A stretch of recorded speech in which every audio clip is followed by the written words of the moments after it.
ओम श्री गौर्या सकलार्थदं निजपदां भोजेन मुक्तिप्रदं प्रौढं विघ्नवनं हरन्तमनघं श्रीधुण्डितुण्डासिना वन्दे चर्मकपालिकोपकरणैर्वैराग्यसौख्यात्परम् नास्तीति प्रदिशन्तमन्तविदुरम् श्रीकाशिकेशं शिवम् शङ्करं शङ्कराचार्यं केशवं बादरायणं सूत्रभाष्यकृतौ वन्दे भगवन्तौ पुनः पुनः। ईश्वरो गुरुरात्मेति मूर्तिभेदविभागिने व्योमवद्व्याप्तदेहाय दक्षिणामूर्तये नमः। ओम शांति शांति शांति। सदैव सौम्य इदमग्र आसीत एकमेवाद्वितीयम, ये जो उद्धरण है उसके क्रमांक ठीक नहीं है। 621, हाँ 661 दिया है हमारे पुस्तक में, 621 चाहिए। इत्युपक्रम्य तदैक्षत बहुश्याम प्रजा येति तत्तेजो असृजत, उसकी संख्या चाहिए 623। आरंभ में ही, मतलब जहां से सूत्र की व्याख्या शुरू हुई 3 पंक्ति के बाद। अच्छा, आपका तो हमारा ही पृष्ठ है ना, 232 प्रथम पंक्ति, एकमेवा द्वितीयम 6-1 लिखा है ना, उसको 6-2-1 चाहिए। आगे देखें, और दूसरा है 6-2-3। अब भाष्य में देखिए, मुंडक श्रुति के उद्धरण के पश्चात यदुक्तम सत्वधर्मेण ज्ञानेन सर्वज्ञं प्रधानम भविष्यति इति तन्नोपपद्यते। पूर्व पक्ष ने कहा कि प्रधान में सत्वगुण है, सत्वगुण से प्रधान सर्वज्ञ हो जाएगा। सिद्धांत कहता है कि केवल सत्वधर्म मात्र से प्रधान सर्वज्ञ नहीं होगा। क्यों नहीं होगा? कल हेतु दिया था, टीका में देखिए। सत्व प्रधान जो वृत्ति है उसमें चैतन्य का प्रतिबिंब चाहिए, आया था कल। देखो क्या था, जड़त्वाद। वो तो जड़ वृत्ति है, किंतु साक्षी बोध विशिष्टा वृत्ति ही वृत्ति व्यक्त बोध होगा ज्ञानम। तो ज्ञान नहीं होगा, केवल वृत्ति को हम ज्ञान नहीं कहते। वृत्ति में जब चैतन्य प्रतिबिंब हो रहा है तभी वो वृत्ति में ज्ञान का सामर्थ्य है। तो सर्वज्ञ का अर्थ है सभी का ज्ञान, सर्वस्य ज्ञानम। तो प्रधान में वो ज्ञान नहीं होगा। क्यों नहीं होगा? हाँ, क्योंकि वहां साक्षी का बोध नहीं है। साक्षी बोध विशिष्ट वृत्ति को ही ज्ञान शब्द से कहा जाता है। तच्च अंधस्य प्रधानस्य नास्ति, ये कहा था। आगे देखिए भाष्य में, नहीं प्रधानावस्थायाम गुण साम्यात सत्वधर्मो ज्ञानम संभवती। प्रधान अवस्था जब रहती है गुण की साम्यावस्था, वहां सत्वधर्म से आप कहते हो ज्ञान हो जाएगा, वो नहीं होगा। ज्ञान हम उसको वहां उपचार से भी नहीं कहेंगे। वृत्तौ ज्ञानत्व उपचारात जब हम कहते हैं वृत्ति में, तो केवल जड़ वृत्ति में नहीं, साक्षी से जो प्रकाशित होती है, मतलब जहां साक्षी का प्रतिबिंब है, ऐसी वृत्ति को ही हम ज्ञान कहेंगे। ननु उक्तम सर्वज्ञान शक्तिमत्वेन सर्वज्ञम भविष्यति इति तदपि नोपपद्यते। द के ऊपर अनुस्वार नहीं है, मतलब नहीं चाहिए, अगर है तो काट दीजिए। सर्वज्ञान शक्तिमत्वेन सर्वज्ञम भविष्यति आपने कहा, ये भी नहीं होगा। क्यों? यदि गुण साम्ये सति सत्व व्यपाश्रयां ज्ञान शक्तिमाश्रित्य सर्वज्ञम प्रधानम उच्येत। यदि गुण साम्य सति, अगर गुण में साम्य होने से सत्व व्यपाश्रयाम, सत्व के आश्रित होने पर ज्ञान शक्तिम आश्रित्य सर्वज्ञम प्रधानम उच्येत त्वया, अगर तुम ऐसा कहते हो तो जब गुण साम्य में सत्व है तो आप कहते हो कि प्रधान सर्वज्ञ हो गया। तो गुण साम्य में रजोगुण है कि नहीं? तमोगुण भी है। तो कामम, कामम का अर्थ यहां है बाढ़म। रजस्तमो व्यपाश्रयामपि ज्ञान प्रतिबंधक शक्तिम आश्रित्य किंचिज्ञम उच्यत। अगर सत्व को आश्रित करके प्रधान को आप सर्वज्ञ कहते हो तो रजोगुण तमोगुण भी वहां है, उसी मात्रा में है। तो रजस तमो व्यपाश्रयाम अपनी ज्ञान प्रतिबंध शक्ति, ज्ञान की प्रतिबंधक शक्ति है रजोगुण। ये विचार के लिए हमारे लिए है। रजोगुण तमोगुण क्या करेगा? किसको? ज्ञान को। ज्ञान का प्रतिबंधक हो जाएगा, ज्ञान होने ही नहीं देगा। सत्वगुण है तो कम से कम ज्ञान हो सकता है। तो जैसे आप कहते हो सत्वगुण के आधार पर वो सर्वज्ञ है, तो हम कहेंगे रजोगुण तमोगुण के आधार पर वह प्रधान किंचिज्ञ है। किंचिज्ञत्वम दिया ना, किंचिज्ञम उच्यत, वो किंचिज्ञ हो गया मतलब अल्पज्ञ हो गया। आगे देखिए टीका में। किंतु हाँ, साक्षी बोध विशिष्टा वृत्ति ही वृत्ति व्यक्त बोधवा ज्ञानम तच्च अंधस्य प्रधान से नासीत्याह अपि च न असाक्षिका सत्ववृत्तिर जानातिना अभिधीयते। असाक्षिका सत्ववृत्ति ही, बिना साक्षी के जो वृत्ति है ऐसी सत्ववृत्ति जानातिना न अभिधीयते। जानाति का अर्थ, जानातिना का अर्थ लीजिए ज्ञा धातुना, ज्ञा धातु के द्वारा जो ज्ञान बताया जाता है ज्ञा अवबोधने, वो बिना साक्षी की वृत्ति के लिए वो शब्द प्रयोग नहीं होगा। और भी आगे देखिए, न चा चेतनस्य प्रधानस्य साक्षित्वम अस्ति तस्माद अनुपपन्नम प्रधानस्य सर्वज्ञत्वम। अचेतनस्य प्रधानस्य साक्षित्वम नास्ति, अचेतन प्रधान साक्षी नहीं है, इसलिए प्रधान सर्वज्ञ हो जाएगा केवल सत्वगुण होने से, ये ठीक नहीं है। सत्वगुण के साथ साथ वहां चैतन्य चाहिए और रजोगुण तमोगुण का अभाव भी चाहिए। अभाव का अर्थ है वो बिल्कुल दब गए हो, ऐसे समान मात्रा में हो, जड़ प्रधान हो और सर्वज्ञ भी हो जाए, ये कुछ नहीं होगा।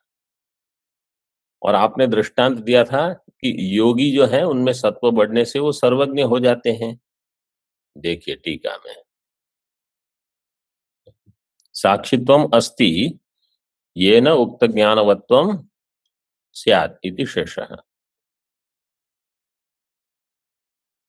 साक्षित्वम अस्ति, अगर साक्षित्व होगा तो उक्त ज्ञानवत्वम स्यात्, किंतु साक्षित्वम प्रधाने नास्ति तस्माद् उक्त ज्ञानवत्वम अपि नास्ति इति ज्ञेयम्। ननु सत्ववृत्ति मात्रेण योगिनां सर्वज्ञत्वम उक्तम इत्यत आह।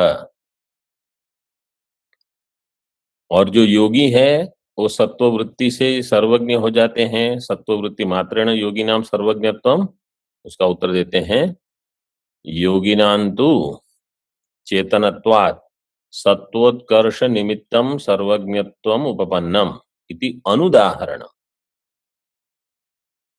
योगी जड़ होते हैं कि चेतन है? हाँ, तो योगी नाम चेतनत्वात्, इसलिए वहां सत्व उत्कर्ष से ज्ञान उत्कर्ष देखा जाता है। सत्वोत्कर्ष निमित्तम सर्वज्ञत्वम उपपन्नम चेतनत्वात्।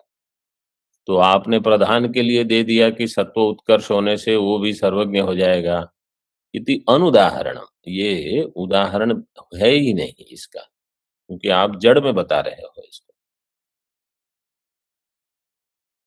सेश्वर सांख्य मतम आह, सांख्य तो निरीश्वरवादी है वास्तव में, मतलब मूल जो उनका दर्शन है वो निरीश्वरवाद का है, वो ईश्वर को नहीं मानते।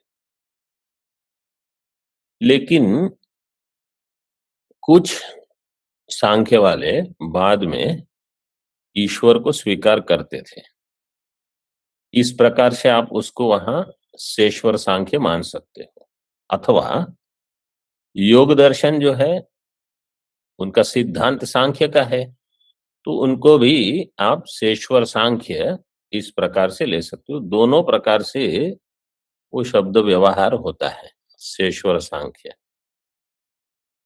क्योंकि इन दर्शनों में क्या हुआ है, जब आरंभ में दर्शन और जो दार्शनिक थे, उसके बाद धीरे धीरे 500 700 1000 वर्ष के बाद उसमें भेद होते जाता है। जैसे न्याय में देखिए, पहले न्याय था प्राचीन न्याय, उसके बाद नव्य न्याय, अब उसमें कितना भेद हो जाता है।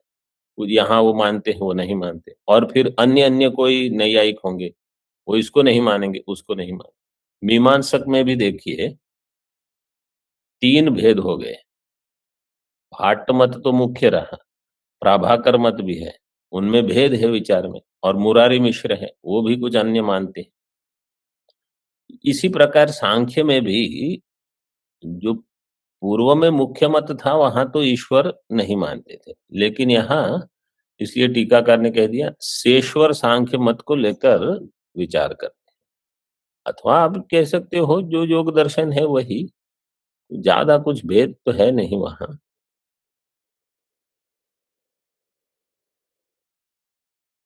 अथ पुनः साक्षी निमित्तम ईक्षितृत्वम प्रधानस्य कल्प्येत, यथा अग्नि निमित्तम अयः पिंडादेर दग्धृत्वम। साक्षी निमित्तम ईक्षितृत्वम, साक्षी को निमित्त करके ही ईक्षितृत्व है, ऐसे आप प्रधान में भी अगर कल्पना करते हो तो मुख्य ईक्षितृत्व कहाँ आया? साक्षी में, प्रधान में नहीं आया। जैसे अग्नि निमित्तम अय पिंडादेर दग्धत्वम, अयोदहति, तो अयोदहति में दहन सामर्थ्य अय पिंड में अपना नहीं है, अग्नि के निमित्त से है। इसी प्रकार आप कहोगे साक्षी के निमित्त से प्रधान में ईक्षितृत्व हुआ, तो मुख्य ईक्षितृत्व साक्षी का हो गया।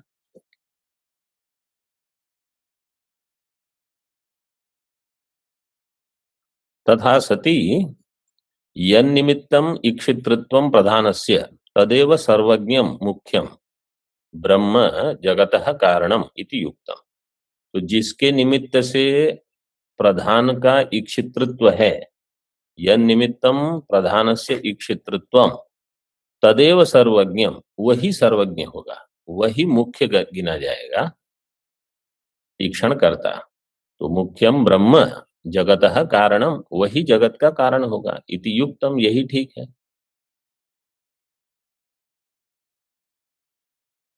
यत् पुनरुक्तम ब्रह्मणोपि न मुख्यम सर्वज्ञत्वम उपपद्यते, नित्य ज्ञान क्रियत्वे ज्ञान क्रियाम प्रति स्वातंत्र्या संभवात इति। यत् पुनरुक्तम, और आपने कहा कि अगर ठीक है प्रधान में सर्वज्ञत्व नहीं होगा तो ब्रह्म में भी कहाँ सर्वज्ञत्व होगा, क्योंकि वो कूटस्थ है, अविकारी है, और माया से ही वो सर्वज्ञ होगा। तो मुख्य सर्वज्ञत्व ब्रह्म में भी नहीं होगा। न उपपद्यते नित्य ज्ञान क्रियत्वे, क्रियत्वे पाठ है, नि, नित्यम ज्ञानम च क्रिया इति नित्य ज्ञान क्रिये, ये नित्य ज्ञान क्रिये इसको बता रहा है, ब्रह्म को, ब्रह्म को बताएगा नित्य ज्ञान क्रिया। क्योंकि नपुंसकलिंग है, इसलिए नित्य ज्ञान क्रिये यस्य तत् ब्रह्म नित्य ज्ञान क्रियम।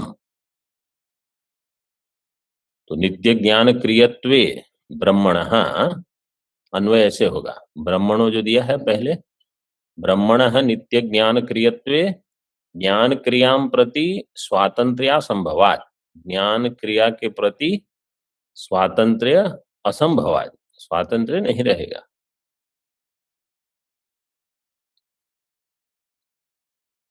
टीका में सर्वज्ञत्वम नाम सर्वगोचर ज्ञानवत्वम न ज्ञान कर्तृत्वम ज्ञानस्य कृत्य साध्यत्वात् इति हृदि कृत्वा पृच्छति। सर्वज्ञत्वम क्या है? सर्वज्ञत्वम नाम सर्वगोचर ज्ञानवत्वम,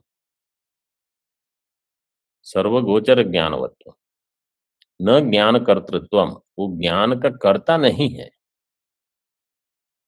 सर्वज्ञ का अर्थ है ज्ञान का कर्ता नहीं। सर्वगोचर, गोचर का अर्थ है विषय, सर्व विषय ज्ञानवत्व, सब समस्त विषयों का ज्ञान हो जिसको, वो है सर्वज्ञ। ज्ञान कर्तृत्वम क्यों नहीं? क्योंकि ज्ञानस्य कृत्य साध्यत्वात्, कृत्य साध्यत्वात्, कृत्य साध्यत्व का अर्थ क्या है? हाँ, कर्म साध्य नहीं है, वो कृति साध्य नहीं है, कृति असाध्य है ज्ञान। कृति असाध्य का अर्थ क्या है? पुरुष तंत्र नहीं है, ये वस्तु तंत्र है। इति हृदि कृत्वा पृच्छति, अब सिद्धांति प्रश्न करता है। तो इसको ध्यान में रखियो, ये प्रश्न अभी विचार क्यों हो रहा है?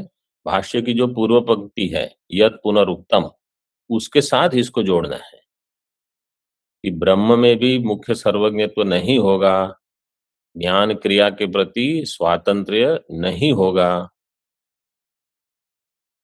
तो सिद्धांति किसको ध्यान में रखता है कि ज्ञान क्रिया के प्रति स्वातंत्र्य कब होगा?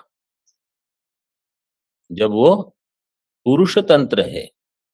यहां पुरुष तंत्र है ही नहीं, तो स्वातंत्र्य की आवश्यकता कहां है? अत्र उच्यते इदं तावत् भवान प्रष्टव्यः। प्रष्टव्यः में क्या प्रत्यय लगा है? तव्य प्रत्यय लगा है। किसमें लगा है? कर्ता में कि कर्म में? कर्तरी तव्य है कि कर्मणि? कैसे पता चला? कर्मणि होगा। दो ही है विकल्प, कर्तरी नहीं तो कर्मणि।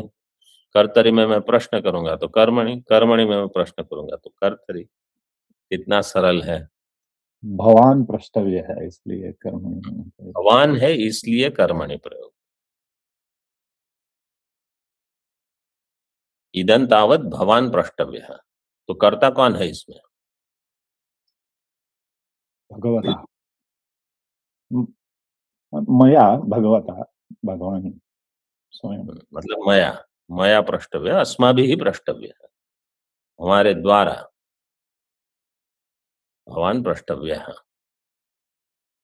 कथन नित्य ज्ञान क्रियत्वे सर्वज्ञत्व हानि रीति। अगर नित्य ज्ञान, पूर्व पक्ष ने क्या कहा? नित्य ज्ञान क्रिया होंगे तो ज्ञान में स्वातंत्र्य नहीं रहेगा। सिद्धांत कहता है नित्य ज्ञान क्रिया होने से सर्वज्ञत्व की हानि क्यों होगी? यस्य हि सर्व विषयावभासन अवभासन क्षमम ज्ञानम नित्यम अस्ति सो असर्वज्ञ इति विप्रतिषिद्धम। यस्य हि सर्व विषयावभासन क्षमम ज्ञानम नित्यम अस्ति, जिसका सभी विषयों के अवभासन का सामर्थ्य हो, ऐसा ज्ञान हो जिसका, सर्व विषय अवभासन क्षमम ज्ञानम, वो नित्य हो, वो सर्वज्ञ होगा कि असर्वज्ञ होगा? तो सर्वज्ञ, तो यहाँ क्या लिखा है? सो असर्वज्ञ। इति भी प्रतिषिद्ध, इसका प्रतिषेध हो जाएगा। मतलब अगर सभी विषयों के अवभाषण का सामर्थ्य रूप ज्ञान जिसमें है और वो सर्वज्ञ नहीं है, ऐसी उक्ति परस्पर विरोधी है। अगर सभी ज्ञान किसको कहा जाता है? सर्वज्ञ तो कहाँ आएगा? जहां आपके पास अवभाषण का सामर्थ्य हो, ज्ञान की क्रिया करने का सामर्थ्य हो, ये कहाँ नियम है? क्योंकि ब्रह्म में ज्ञान कर्तृत्व नहीं है। ज्ञान कर्तृत्व नहीं होने पर भी सर्वज्ञ हो सकता है। उनका कहना क्या है कि ज्ञान कर्तृत्व होगा तो सर्वज्ञ बनेगा, और ज्ञान कर्तृत्व के लिए माया उपाधि चाहिए, इसलिए मुख्य सर्वज्ञत्व ब्रह्म में नहीं आएगा। लेकिन हम कहते हैं कि अवभाषण का सामर्थ्य ही सर्वज्ञत्व है, वो नित्य में हो जाएगा। क्योंकि जहां कृति साध्यत्व होगा वो अनित्य होगा, जो जो कृति साध्य होगा वो सब अनित्य है, तो ब्रह्म में वो दोष नहीं रहेगा।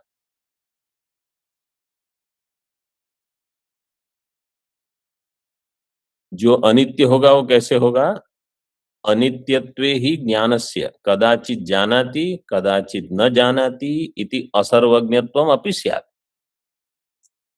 अगर ज्ञान अनित्य होगा, जो कृति साध्य है, तो कदाचित जानाति, कभी जानता है कभी नहीं जानता है, इति असर्वज्ञत्वम भी हो जाएगा उसमें। लेकिन न असौ ज्ञान नित्यत्वे दोषो अस्ति, लेकिन ज्ञान नित्य होने से यह दोष नहीं है ब्रह्म में। टीका में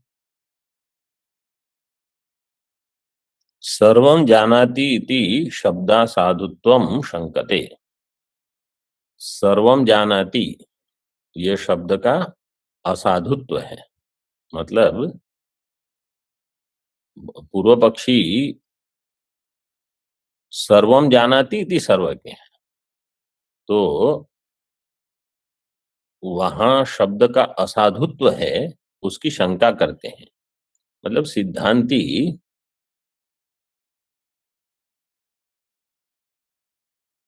पूर्व पक्ष की शंका का निराकरण करेगा। पूर्व पक्ष की शंका क्या है कि जहां ज्ञान का कोई कर्ता नहीं हो, कृति साध्य तो नहीं हो, तो सर्वम जानाति इति सर्वज्ञ ये कैसे होगा? तो सिद्धांत कहते हैं कि विषय के प्रकाशन से हो जाएगा, अन्य किसी की आवश्यकता नहीं।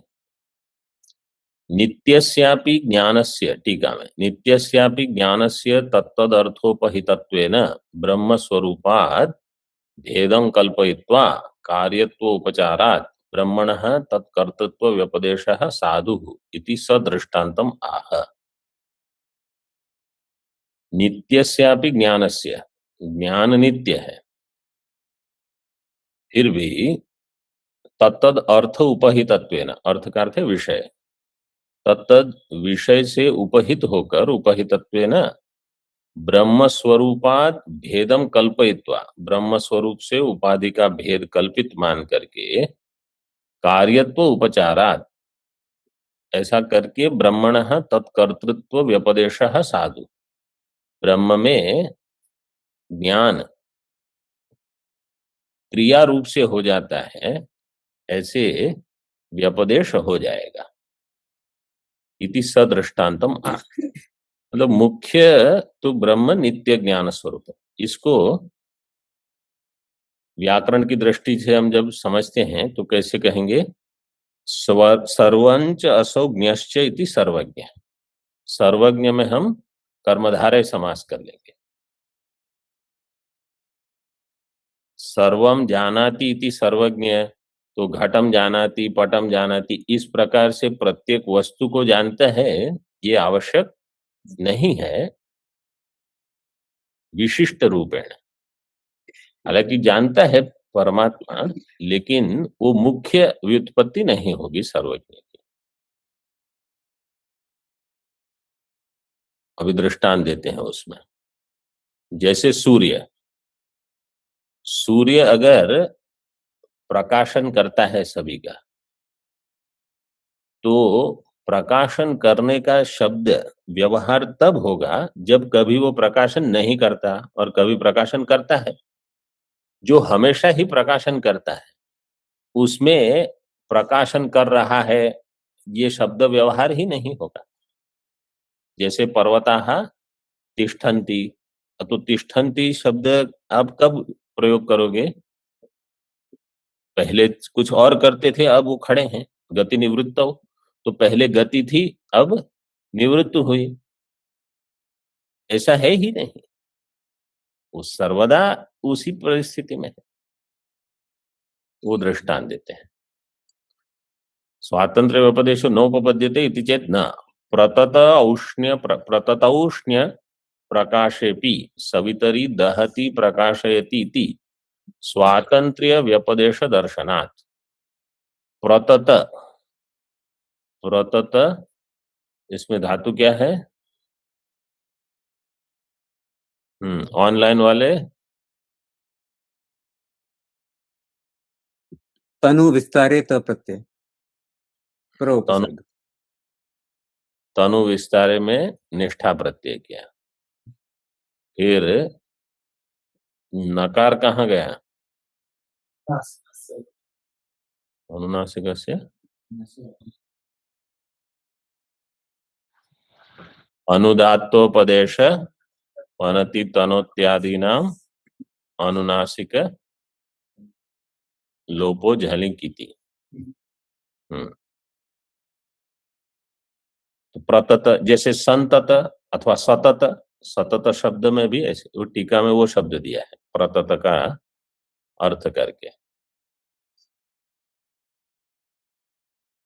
तो सतत वो औष्ण्य प्रकाश वाला है आदित्य, संतत सतत औष्ण्य प्रकाश वाला होने पर भी प्रकाशयपि सवितरी दहति प्रकाशयति, इस प्रकार से स्वातंत्र्य व्यपदेश दर्शनात्। स्वातंत्र्य का अर्थ यहाँ क्या है? वो कर्तृत्व रूप से प्रयोग होता है, लेकिन वास्तव में वहां कर्तृत्व नहीं है। सूर्य प्रकाश रहा है, कर्ता बना ही नहीं है वो। इसी प्रकार आत्मा सब जानता है, तो ये शब्द व्यवहार भी ऐसा ही है। स्वातंत्र्य व्यपदेश गौण है वहां। तो कोई प्रश्न करे तो फिर आत्मा सब कुछ जानता है कि नहीं जानता है? कुल मिला के कुछ बताओ, क्योंकि आप कभी कहते हो जानता है, कभी कहते हो नहीं भी जानता। तो क्या उत्तर दोगे? सामान्य। आत्मा जानता है लेकिन उसका नहीं, हम सामने प्रश्न करेंगे कि जानता है, इसको आप कैसे समझते हो इस शब्द को? क्योंकि व्याकरण की दृष्टि से जहां धातु है वहां कर्तृत्व है, क्योंकि क्रिया है तो कोई कर्ता होगा। तो यहां क्या कहते हैं कि ब्रह्म में अथवा जो दृष्टांत दिया है जैसे आदित्य इत्यादि, वहां ये नहीं घटता। तो सभी जगह पर जहां क्रिया शब्द का प्रयोग होता है वहां कर्तृत्व भी हो, ये आवश्यक नहीं है। व्याकरण की दृष्टि से भले वो सही हो, लेकिन वेदांत में ये नहीं घटता।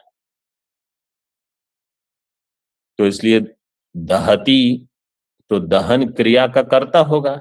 जब हम कहेंगे सूर्यो दहती, तो दहन क्रिया का कर्ता, लेकिन वहां कोई दहन क्रिया का कर्ता नहीं है। इसी प्रकार आत्मा जानाति, तो कोई ज्ञान क्रिया का वहां कर्ता नहीं है। न तो ब्रह्मणः प्राग उत्पत्तेर ज्ञान कर्म संयोगो अस्ति इति विषमो दृष्टान्तः। ब्रह्म में तो उत्पत्ति के प्राग ज्ञान कर्म संयोग ही नहीं है, क्योंकि ना कोई पदार्थ है वहां, कोई कारक नहीं है, इसलिए विषम दृष्टांत है ये। टीका में देखिए, प्रतत का अर्थ किया संतत इत्यर्थ। असति अपि भाष्य में न असति अपि कर्मणि सविता प्रकाशत इति कर्तृत्व व्यपदेश दर्शनात्। वहां कोई कर्म नहीं भी हो, असति अपि कर्मणि सविता प्रकाशते, ये कर्तृत्व व्यपदेश देखा जाता है। इसी प्रकार एवं असति अपि ज्ञान कर्मणि ब्रह्मणः तदैक्षत इति कर्तृत्व व्यपदेश उपपत्तेर न वैषम्यम। सृष्टि के पहले अगर कोई कारक नहीं है तो ज्ञान कैसे होगा, ये प्रश्न किया था, याद है? भाष्य में ये प्रश्न उठाया था। क्योंकि ज्ञान के लिए इंद्रियां चाहिए, कोई ना कोई कारण चाहिए, कारक सब चाहिए, तब ज्ञान होगा। तो सृष्टि के पहले कुछ है ही नहीं, तो ब्रह्म को ज्ञान नहीं हो सकता है। तो सिद्धांत कहते हैं कि असति अपि ज्ञान कर्मणि ब्रह्मणः तदैक्षत इति कर्तृत्व व्यपदेश उपपत्ति। ब्रह्म में तदैक्षत इस प्रकार से कर्तृत्व व्यपदेश हो जाएगा, इसलिए वैषम्य नहीं है। जैसे सूर्य में हो जाएगा ऐसे ब्रह्म में। ननु प्रकाशत, असति का अर्थ है अविवक्षिते अपि, असति अपि अविवक्षित, वो विवक्षित नहीं है फिर भी। ननु प्रकाशते है, प्रकाशते है, ये यहाँ क्या वार्तिक लगी है? कल आया था ना पाठ में, परसों आया था। हाँ, इक्ष्तिपौ धातु निर्देशे प्रकाशते है अकर्मकत्वात् सविता प्रकाशते इति। तो काश धातु है वो अकर्मक है, अकर्मक होने से उसको कर्म की अपेक्षा ही नहीं है। अकर्मकत्वात् सविता प्रकाशते इति प्रयोगे अपि जानाते है सकर्मकत्वात् कर्माभावे तदैक्षत इति अयुक्तम इति तत्राह। पूर्व पक्ष ये आक्षेप करेगा क्या कि प्रकाशन धातु जो है काश धातु वो तो अकर्मक है, लेकिन ज्ञान अवबोधने धातु सकर्मक है। जानाति तो घटम जानाति, पटम जानाति, कुछ तो होगा वहां कर्म। इसलिए प्रकाशते है अकर्मकत्वात् सविता प्रकाशते इति प्रयोग, ये प्रयोग तो हो जाएगा। लेकिन जानाते है सकर्मकत्वात् कर्माभावे, कर्म अगर नहीं है तो तद ऐक्षत इति अयुक्तम इति तत्राह। सविता प्रकाशते, किम प्रकाशते? तस्मिन् किम प्रकाशते, वो तो प्रकाशते, बस वो प्रकाश कर रहा है। प्रकाशन उसका खुद का स्वयं का धर्म है।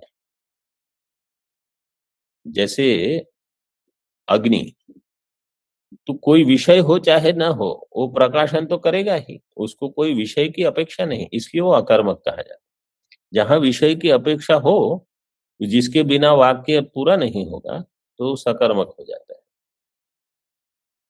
जैसे गम धातु, तो गच्छति तो कुत्र प्रश्न होगा।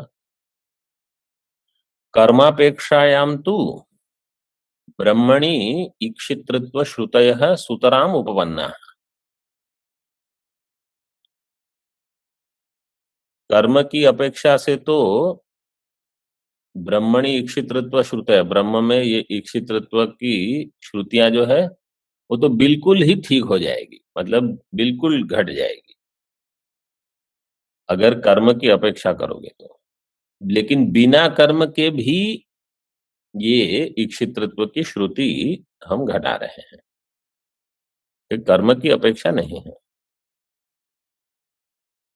टीका में देखिए, कर्मा विवक्षायाम अपि प्रकाश रूपे सवितरी प्रकाशते इति कथंचित प्रकाश क्रिया आश्रयत्वेन कर्तृत्वोपचारवत् चिदात्मनि अपि चिद्रूपेक्षण कर्तृत्वोपचारात् न वैषम्यम इति उक्तम पूर्वम। कर्म की विवक्षा नहीं होने पर भी, कर्म अविवक्षायाम, जैसे सवितरी प्रकाशते, तो सविता प्रकाश रूप ही है, उसको कुछ करना नहीं है, उसको किसी कर्म की अपेक्षा नहीं है। तो कर्म अविवक्षायाम अपि प्रकाश रूपे सवितरी प्रकाशते इति कथंचित प्रकाश क्रिया आश्रयत्वेन, कथंचित प्रकाश क्रिया का आश्रय करके कर्तृत्व उपचार, वहां कर्तृत्व का उपचार होता है, कर्तृत्व उपचारवत चिदात्मनि अपि चिद्रूप ईक्षण कर्तृत्व उपचारात, चिदात्म वहां देखो दृष्टांत में कैसे दिया, प्रकाश रूप सवितरी, यहाँ चिद्रूप चिदात्मनि, तो दृष्टांत दार्ष्टान्त में साम्य है। तो यहाँ भी ईक्षण कर्तृत्व उपचारात न वैषम्यम, वैषम्य कहाँ है, समान है दोनों। इति उक्तम, ये पहले समाधान दे दिया, उक्तम पूर्वम। अधुना तु कुंभकारस्य स्वोपाधि अंतःकरण वृत्ति रूप ईक्षणवत् ईश्वरस्यापि स्वोपाधि अविद्यायाः विविध सृष्टि संस्कारायाः प्रलयावसानेन उद्बुद्ध संस्कारायाः सर्गोन्मुखः कश्चित् परिणामः संभवति। अब क्या कहते हैं, कुंभकारस्य स्व उपाधि अंतःकरण वृत्ति रूप ईक्षणवत्, जैसे कुंभकारः कुंभम करोति इति कुंभकार, तो कुंभकार जो है वो भी ईक्षण करता है, वो पहले घट के बारे में सोचता है कि कैसा घट बनाएंगे, इतनी मिट्टी है ऐसे, अथवा कोई कहेगा कि हमको ऐसा घट चाहिए, तो ईक्षण करता है वो। तो वहां भी ईक्षण के लिए क्या होगा, स्व उपाधि अंतःकरण वृत्ति रूप ईक्षण, अपनी ही उपाधि, कुंभार की जो उपाधि है अंतःकरण, उस अंतःकरण की एक वृत्ति उत्पन्न होगी जो होगी ईक्षण, उसी को ईक्षण कहा जाएगा। इसी प्रकार परमात्मा को जब सृष्टि करनी है तो बुद्धि में, मतलब माया उपाधि में अथवा मूला विद्या में समस्त जीवों के संस्कार जागृत हो जाएंगे कि ये सृष्टि कैसी होगी, इसमें कौन हिरण्यगर्भ बनेगा, कौन इंद्र बनेगा, कौन अग्नि बनेगा, कौन मृत्यु होगा, सभी, कौन प्रजापति होंगे, बृहस्पति होंगे, मनु कौन बनेगा, सब पहले से तय हो जाएगा।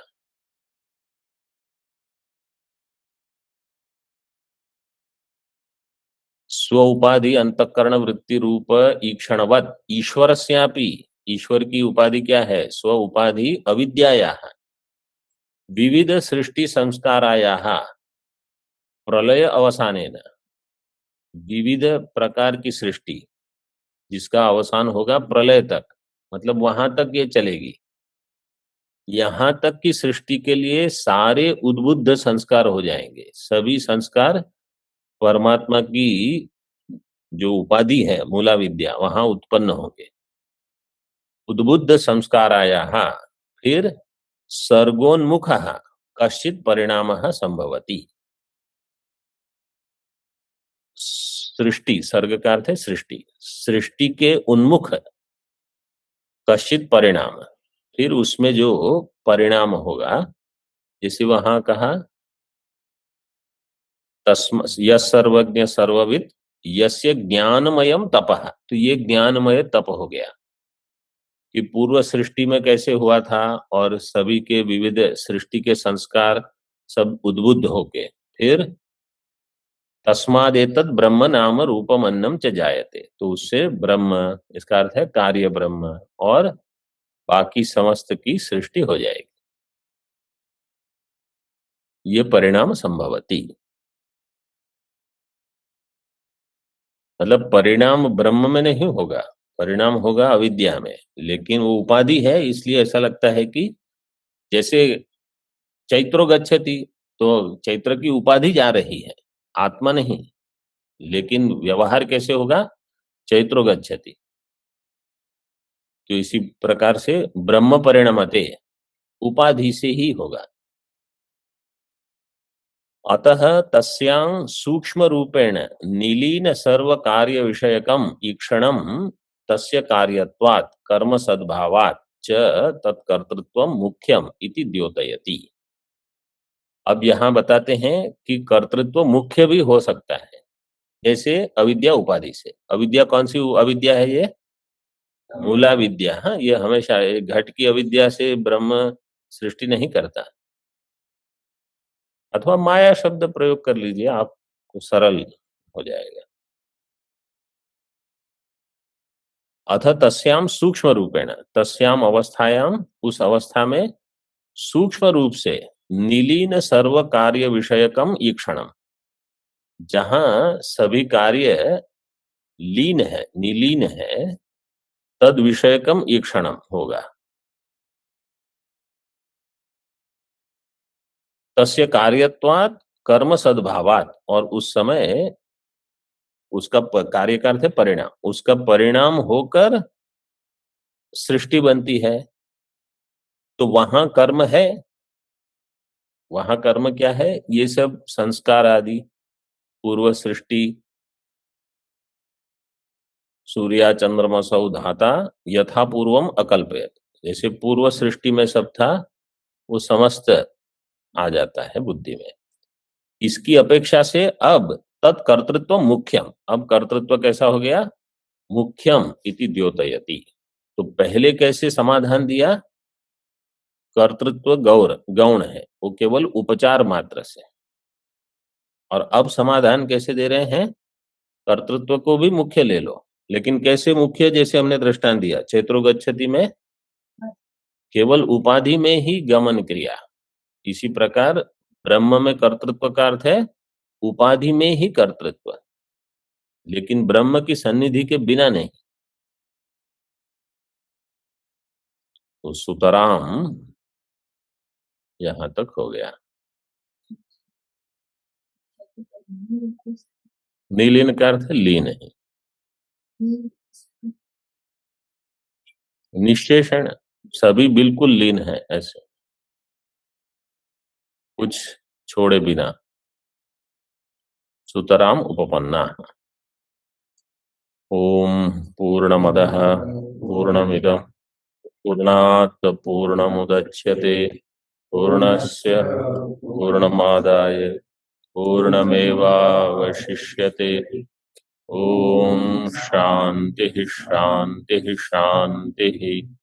शंकरं शंकराचार्यं केशवं बादरायणं सूत्रभाष्यकृतौ वन्दे भगवन्तौ पुनः पुनः। ईश्वरो गुरुरात्मेति मूर्तिभेदविभागिने व्योमवद्व्याप्तदेहाय दक्षिणामूर्तये नमः। ओम शांति शांति शांति।